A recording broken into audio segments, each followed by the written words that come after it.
Hello and welcome to Time Warner Cable Community Connection. I'm Beth Wilson.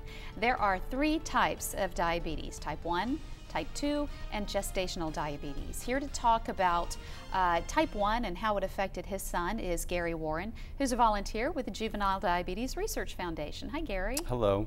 Well, this is a very personal topic for you. Your son developed type 1, but this is something that you're born with. This is an onset, right? Right. It is. He was diagnosed when he was 9 years old. It just came out of the blue. We didn't know anything about type 1, and about a week into it, we decided to just take him to the doctor to find out what's going on, and that's how we found out. Well, obviously, I mean, you've had it since day one, since Right. you were born, but it took 9 years for it to present. Yes. So, is there a trigger that Well, happens? yeah, that's what doctors say. I don't know all the lingo on all of it, but the thing that I do know, learning after the fact, is signs to look for, and that's, you know, he had a continuous thirst.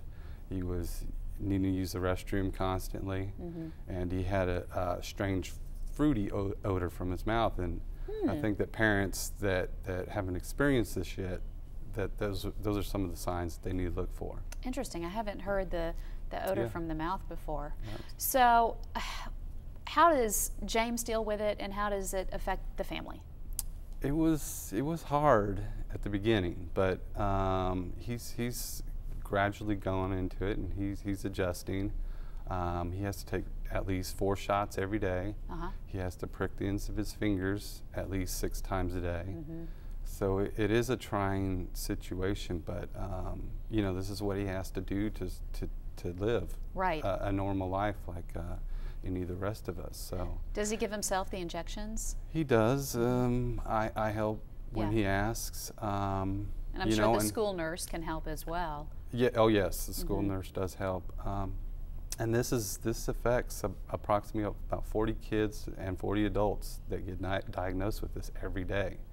Wow. So it's bigger a than we staggering think. number, yes, and it's growing bigger as we go, and that's why we support JDRF so much. Is they're, you know, number one, 80% of their funds go back to research, Yeah. and to fund and to find a cure That's for diabetes. great. Yes. And you're a volunteer, obviously. Yes. You have a walk coming up to raise money for this type of research? Yes, we do. Tell us about that. The walk is September 24th.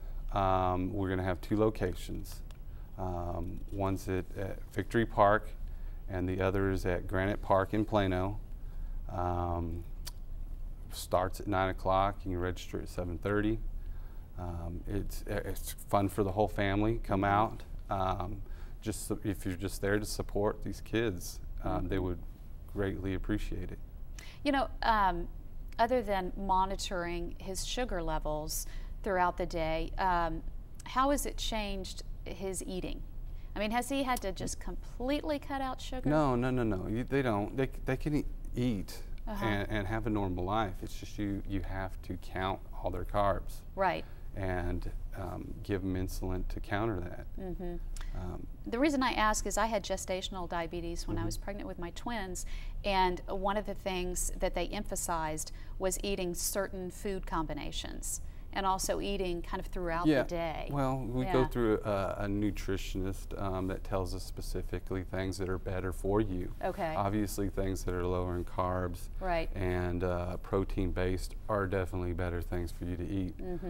But it doesn't mean that he doesn't have to be a child. He can still do things. So You can still have birthday cake. Yes. And ice cream. You can sneak that after you've gone to bed. Yes, ma'am. That happens at my house. All right, Gary, thank you so much. Thank Good you luck for with the having us. walk. I hope you raise a lot of money. Oh yes, thank you. All right. For Time Warner Cable Community Connection, I'm Beth Wilson. Hope you help out, and thank you for watching.